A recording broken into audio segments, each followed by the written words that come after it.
ê con ra đấy a lắc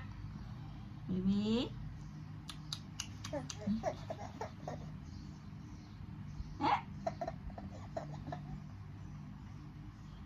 muối bị bay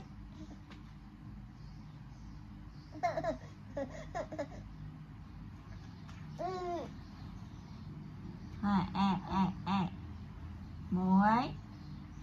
bị bay